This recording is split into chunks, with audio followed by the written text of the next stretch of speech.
YouTube! Back in the day, Gamer here. Thanks for tuning into another episode of What's Happening YouTube, where we talk about stuff and then put it on YouTube so you know what's happening.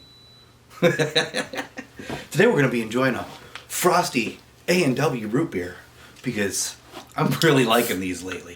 I mean, who doesn't like root beer, right? But I've been drinking a lot of those, and they are delicious. Forgot my frosty mug, but that's okay. So, what have we been playing, right? What has back in the day gamer been playing? Well, I've been playing a lot of games.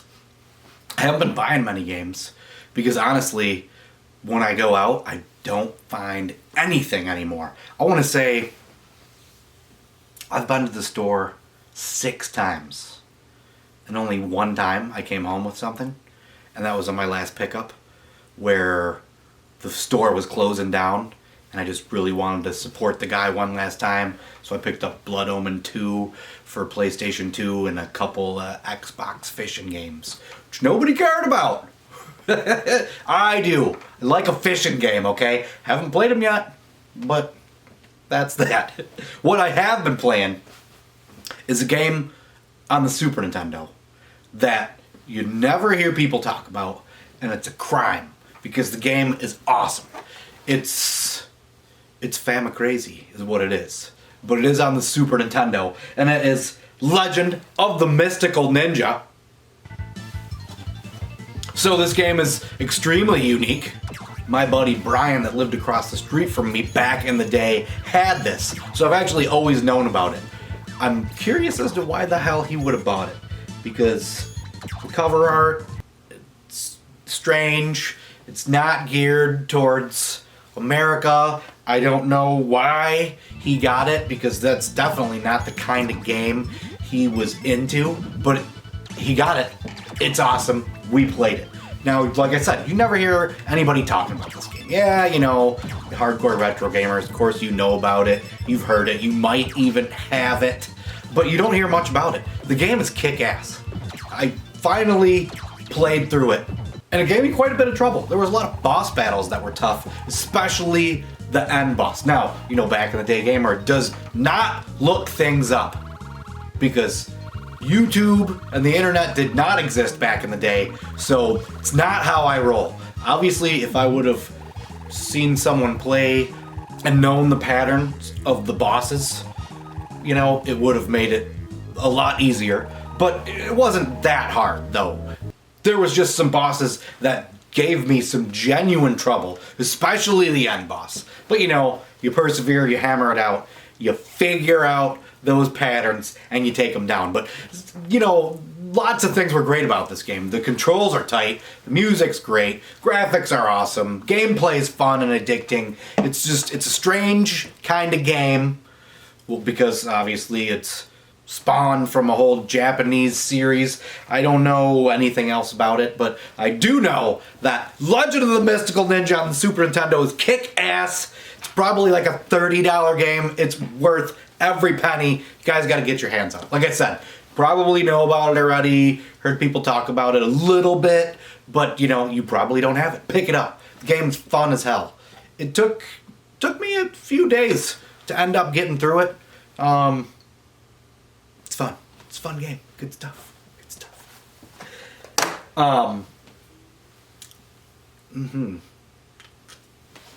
Now, I have not picked up hardly any games. None to show in this video. But I did have a score on eBay from a little something I've been working on. I got these more McDonald's changeables, right? The food Transformers. I got the Quarter Pounder. I got a different series Quarter Pounder. Got the Big Mac, which is my favorite. Got McNuggets and the Shake. The Shake's kind of in bad shape, but yes, the McDonald's changeables. They're not too impressive robot-wise, but I really like the way they look as the burgers. McDonald's changeables. I'm sure most of you are hip to these anyhow, but I'm working on getting the whole collection. I'm 75% of the way through. Once I do that, I'm gonna make a video on each of the series, and hopefully you'll watch it, because that's what I'm gonna spend time and money on. I'd like to have some form of redemption for my time and money spent. Now, of course, that's not the only game I've been playing, but here on What's Happening YouTube, we like to play games and buy toys and drink things and eat things. So something I picked up at the grocery store that I wanted to focus in on here. Focus, that's not the right word, is it? Not focus.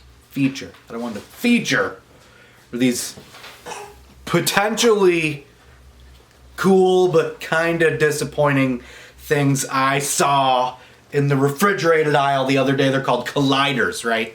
So yeah, they had Reese's peanut butter cup ones. They had peppermint patty ones. There was something else, but we got the Rolo one here. So Rolo colliders, right? So these are good. So we're gonna, well, the other ones were pretty good. I haven't had this one yet, but to help us try it out, we're gonna bring on my excellent co-host, Angry Baby. So Angry Baby's fresh out of the bathtub, and he sees the pudding, and he's not gonna wait. So, like I said, Rolo colliders. Okay, we know he's gonna like it. Oh, you like that, buddy? Let's give it a taste and let us know how it is. Open up. You're not gonna eat chocolate pudding? Are you kidding me? Seriously? Ooh, it did get all over your face. It's chocolate pudding, all right. It doesn't taste like Rolo anything. But yeah, okay. Well, if he doesn't want chocolate pudding, it must be time for bed. Say night, buddy. I got chocolate pudding on my face.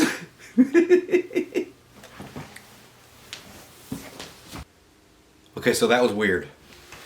Baby didn't want to eat chocolate pudding. Just to show you, it's not really that bad. It's good stuff. It just tastes like chocolate pudding. Doesn't taste like a Rolo. Doesn't taste like caramel. It's worth trying. The peppermint patty one. No, this one's my favorite. The peppermint patty one was good though. They don't make peppermint patty flavored anything. So I had to pick it up. That was actually what caught my eye. Colliders. So we've been playing lots of things, like I said. And something I want to talk about was these two games right here. Now, everyone talks about their favorite of the series, Mega Man 2. Mega Man 2 is everybody's favorite, right? 1 and 3, you don't hear that much about. You hear a little more about 3 because some people say that's their favorite, but most people say Part 2 is their favorite. So I was like, you know what? I need to figure this out for myself. I'd never beat 1 because it just gets damn hard, right? So, powered through it, boom, beat 1. Now, I had beat 2 before many times, but couldn't break the sequence, right? So I had to do 2, then I jumped to 3. Hands down, 2 is my favorite. I've never played 4, 5, or 6, don't have them yet. Now I'm going to work on picking them up. But out of the first 3, I've had 2 was the first one I ever got. Got it for Christmas one year, actually got 2 of them. Different story for different video.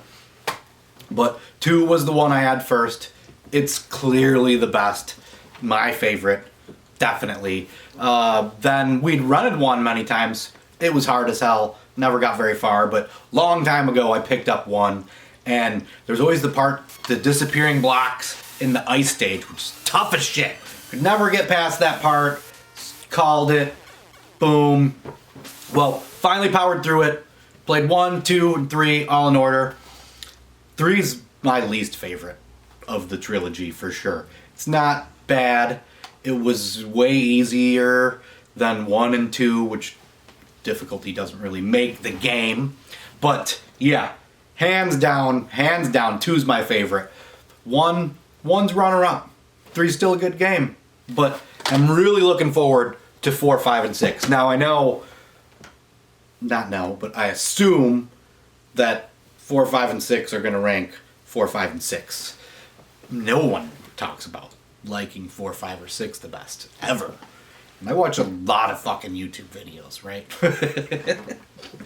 But yeah, I want to know what your guys' favorite is of the series, and which one of 4, 5, and 6 are your favorite as well. Even though I'm going to get them and play them in 4, 5, and 6 order, but yeah, I'm interested to hear it. Not only do we play with toys, eat stuff, drink stuff, play video games, we listen to some tunes here in the back in the day game room. And recently, we've been jamming some Motorhead. This is a best of album, but I have got like 8 Motorhead albums. Some of them are awesome. Some of them kind of suck. But this best of one is super good. I was flipping through Netflix, and there was Lemmy's documentary, and I'd seen it before. I'm not sure if you guys have. You should if you haven't. It's really funny. Lemmy's a super unique dude. It's really worth a watch through, and I think it's just super hilarious that he lives in a dumpy, shitty apartment that's just a total mess, and he just hangs out down at the dive bar Rainbow playing Mega Touch, drinking Jack and Cokes. But that was a super good watch, and most Motorhead albums are a super good listen to. I took a little break from jamming all the 80s albums, even though I guess you could consider Motorhead 80s, because I think they started in the 70s. He was in that other band with the weird name. And so, well, whatever. Watch Lemmy's documentary on Netflix. It was a super good watch. Super good. And then, jam yourself some Motorhead. So thanks for tuning into my channel. I hope you enjoyed this episode of What's Happening YouTube. Until next time, like, comment, subscribe, all that jazz.